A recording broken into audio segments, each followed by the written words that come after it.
Welcome to the world of online learning. We at GK Online Learning Tutorial provides its subscribers the topics from software engineering, project management, quality management, strategic management, mathematics and other topics.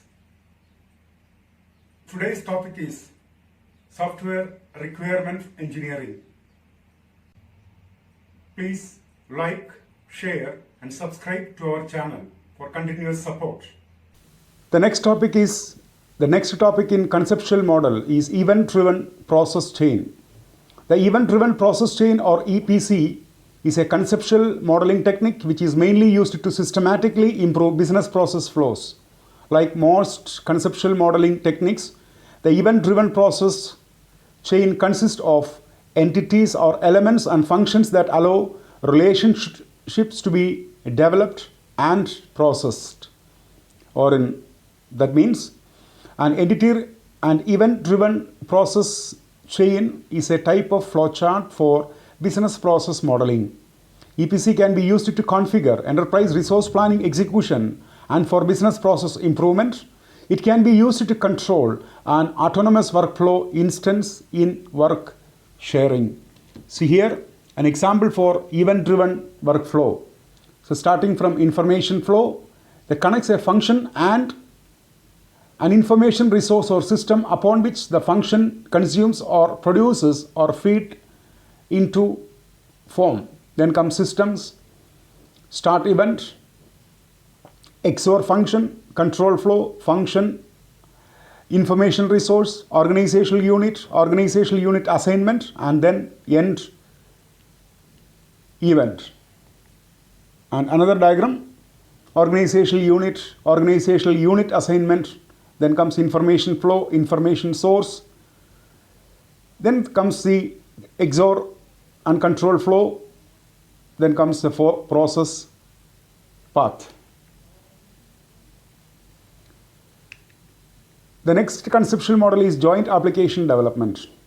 It is a structured process in which users, managers and analysts work together for several days in a series of intensive meetings to specify or review system requirements. The JAD process calls for a series of workshops in which the participant works to identify, define and generally map a successful project from conception to completion. This method has been found to work well for large-scale applications. However, smaller applications usually report some net gain in efficiency. Or in other words, joint application design is a process used in the lifecycle area of the dynamic system development methods to collect business requirements while developing new information system for a company.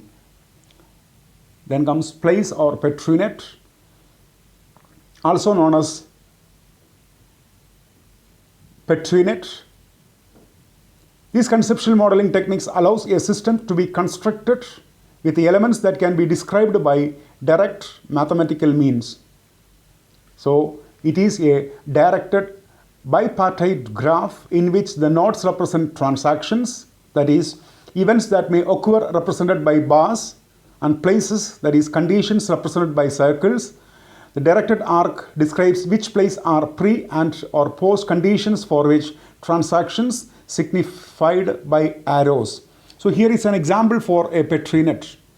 Starting with the tree, take order, wait, eating, serve food. So it can be more clearly defined as the restaurant has two scenarios. Scenarios, number one, waiter takes order from customer 1, serve the customer 1, takes order from customer 2 and serve customer 2. And for scenario 2, waiter takes order from customer 1, take order from customer 2, serve customer 2 and then serve customer 1.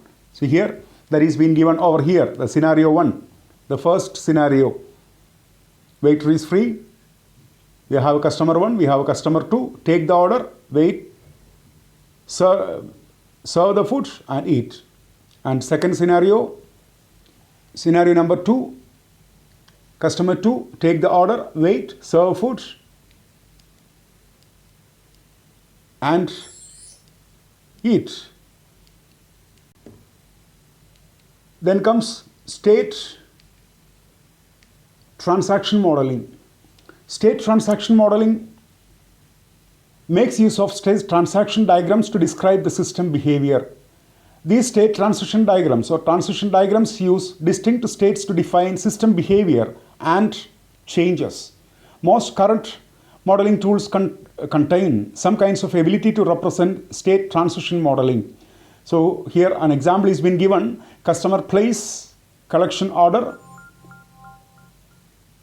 unconfirmed a job, the condition pending job, then job complete.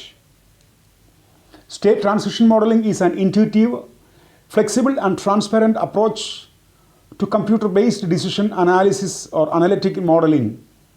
Include both Markov model, cohort simulation and individual based, that is first order Monte Carlo micro simulation. So this is the end of the session. If you're having any queries, please write to me to the email ID, and please subscribe, share and like the channel for continuous support. Thank you.